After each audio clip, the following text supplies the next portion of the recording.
सुनने में मेरे आवे, तेरा ही गुणगान जान मन प्रमुदित हो अति सुख पावे। तू ही है सर्वत्र व्याप्त हरि तुझ में यह सारा संसार। इसी भावना से मैं तुझसे मिलूं सदा ही तुझे निहार। प्रतिपल जो इंद्रिय समूह से जो कुछ भी आचार करूं, केवल तुझे रिझाने को बस तेरा ही व्यवहार करूं।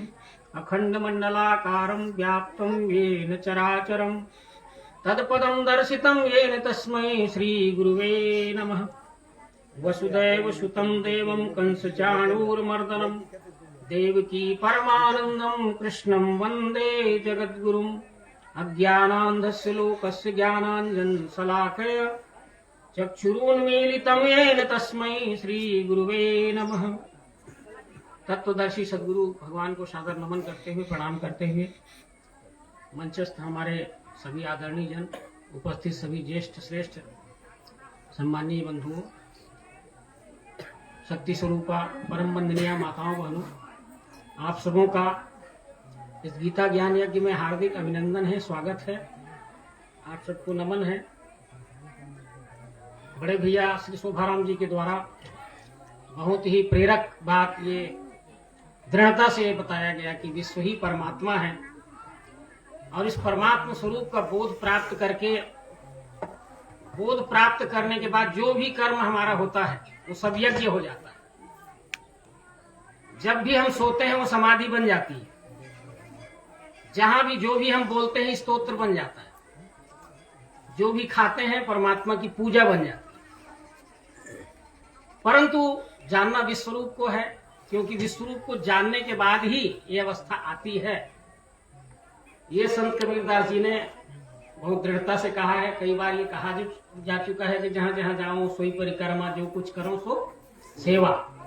जब सो तब करो दंडवत पूजा मान न देवा। आंख न मूंदो कान न रूंधो, तनिक कष्ट नहीं धारो और खुले नयन पहचानो, हंसी हंसी सुंदर रूप निहारो। कबीरदास जी कहते हैं कि मैं जैसे ही नेत्र को खोलता हूं तो परमात्मा के अतिरिक्त मुझे कुछ भी दिखाई नहीं देता है।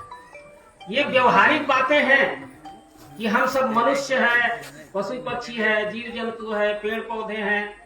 ये व्यवहार में सब कुछ करना पड़ेगा, लेकिन आंतरिक में ये हमको समझते रहना पड़ेगा कि सब परमात्मा के अतिरिक्त कुछ भी नहीं है।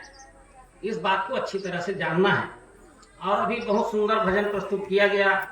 भाई लोग तो हमारे सब इधर उधर बहुत दूर दूर तक सुनने समझने चले जाते हैं। माताओं को अवसर नहीं मिलता है। ऐसे ही कार्यक्रम जब होते हैं, भागवत आदि की कथा होती है, गीता ज्ञान यज्ञ होता है और वो घर में आयोजित होते हैं, तब सभी को सुनने समझने का अवसर प्राप्त होता है। बहुत सुंदर भजन, जाग उठो माताओं बहनों निज स्वरूप पहचान करो, तुम हो शक्ति सिंह वाहिनी इस पर मत संदेह करो, तुम हो अजा अनादि ईश्वरी दुर्गा वष्ट भुजा वाली, असुर मर्दिनी देव रक्षिणी जगदम्बिका महाकाली। हाथ जोड़ सुर तुम्हें पुकारे, निज शक्ति का ध्यान करो, जाग उठो माताओं बहनों निज स्वरूप पहचान। माताएं कोई दूसरी नहीं है। हम ही माताओं में से कोई आगे आ जाती है अन्याय के विरुद्ध लड़ने के लिए, और निश्चित रूप से भगवान भी जहां सफल नहीं होते वहां माताएं सफल होती हैं। इस बात को आप जानते हैं धर्म ग्रंथों के माध्यम से। तो माता लोग जो है सही काम करवाने में, पुरुषों को अच्छा काम करवाने में वो समर्थ हैं। तो ऐसा निश्चित रूप से अपने आप में जागृति ला करके और अपने स्वरूप को पहचान करके ऐसा काम करेंगी, ये हमारा आप सबसे निवेदन है। और इस गीता ज्ञान यज्ञ के माध्यम से आइए एक बात मैं और सबसे कहना चाहूंगा कि स्वर्गीय आरती मंडावी जी के पुण्य स्मृति में यह कार्यक्रम आयोजित है। भैया बरन मंडावी जी के द्वारा यह कार्यक्रम आयोजन किया गया है। वो आयोजक हैं, उनको मैं पुनः धन्यवाद देता हूं कि ऐसे दुख की घड़ी में आपने गीता ज्ञान यज्ञ का कार्यक्रम रखा। गीता ज्ञान यज्ञ वास्तव में, गीता जो है ब्रह्म का गीत है, परमात्मा का गीत है। ब्रह्म स्वरूप का बोध इससे प्राप्त होता है।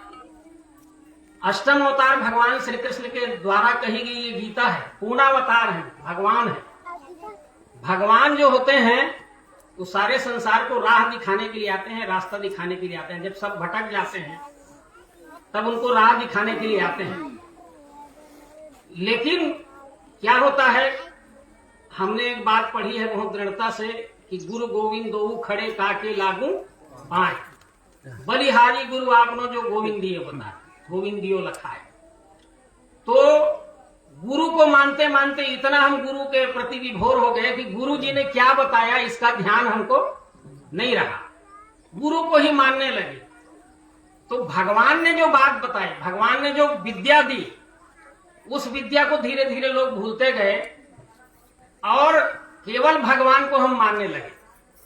भगवान स्वयं ये कहते हैं कि भाई मेरा स्वरूप क्या है, चराचर विश्व है, ये चराचर विश्व मेरा स्वरूप है। इस विश्व के साथ सबको प्रेम में, सेवा में और सहयोग में व्यवहार करना है। ऐसा व्यवहार करने से ही सुख शांति की प्राप्ति होगी। किसी प्राणी को, किसी मनुष्य को तकलीफ दे करके हम कभी भी सुख शांति प्राप्त नहीं कर सकते। तो क्योंकि इसको परमात्मा स्वरूप के रूप में कहा गया है, इसलिए हमारी समझ से बाहर हो जाती है बात। देखिए, एक बात मैं और कहना चाहता हूं, किसी भी पुण्य तिथि में अक्सर जो है श्रीमद् भागवत कथा का आयोजन होता है। ये गीता का क्यों आयोजन हो गया, कुछ लोग प्रश्न कर सकते हैं, गीता का आयोजन क्यों है भाई, भागवत का आयोजन क्यों नहीं है? तो गीता में और श्रीमद् भागवत में कोई अंतर नहीं है। संसार के सारे धर्म ग्रंथ एक ही है, लेकिन उसको समझ हमारा नहीं होने के कारण पृथक पृथक हम अलग अलग मानने लगते हैं। और इसीलिए तो मतपन संप्रदाय बने। जितने हैं महापुरुष सबका सिद्धांत एक, सारे महापुरुषों का सिद्धांत एक है। श्रीमद् भागवत में भी यही बात लिखी गई है, परमात्मा के ही संबंध में। आप सबने सुना होगा कि श्रीमद् भागवत जो है, उस समस्त भागवत के श्लोकों को आप समझो चाहे ना समझो, लेकिन चतुश्लोकी भागवत लिखा गया है। 4 श्लोक को यदि अच्छी तरह से समझ गए तो सारे भागवत को आप समझ जाएंगे। ऐसा भागवत में ही लिखा है। तो वो 4 श्लोक क्या है जिसको हमको समझना है? देखिए, पूरा गीता लिखी है, उसमें जो गीता जो भगवान कहते हैं वही बात श्रीमद् भागवत में लिखी गई है। मैं 10 मिनट श्रीमद् भागवत के संबंध में कह करके आगे फिर गीता के संबंध में आप सबके समक्ष प्रस्तुत करूंगा। चतुश्लोकी भागवत में भगवान विष्णु जो है वो ब्रह्मा जी को उपदेश करते हैं। भगवान विष्णु कौन है? विष्णु के 2 स्वरूप हैं, इसको भी हम सबको पहचानना पड़ेगा। हम इन बातों को नहीं जानते इसलिए भ्रमित हो जाते हैं। भगवान विष्णु विभूति स्वरूप हैं, विशेष विभूति स्वरूप हैं। और वास्तव में विष्णु जो है वो जले विष्णु, थड़े विष्णु, विष्णु पर्वत मस्तके, और ज्वालामाला कुले विष्णु, सर्वम विष्णुमयम जगत। ये चराचर सृष्टि ही विष्णु है, अर्थात चराचर सृष्टि ही परमात्मा है, चराचर सृष्टि ही ब्रह्म है। ये ब्रह्म जो है ये खुद कुछ बोलता नहीं है। उनका मुख कौन है? अवतार जितने आते हैं वही उनके मुख हैं, वही बोलते हैं, क्योंकि उनके प्रतिनिधि हैं। वही आकर के ये बात बताते हैं कि ये स्वरूप जो है परमात्मा का ही है। मेरा रूप विश्वरूप मैं जीव नहीं, मैं केवल ब्रह्मा विष्णु और शिव नहीं, राम कृष्ण अवतार जितने हो गए इसमें ही जागे थे और इसमें ही सो गए। सारे राजा महाराजा, धनीपति, ब्रह्मा विष्णु महेश, राम कृष्ण अवतार जितने भी हुए थे सब इसी में, भैया जी ने बताया ना, इसी में सब होते हैं, इसी में सब रहते हैं और इसी में सब विलय हो जाते हैं।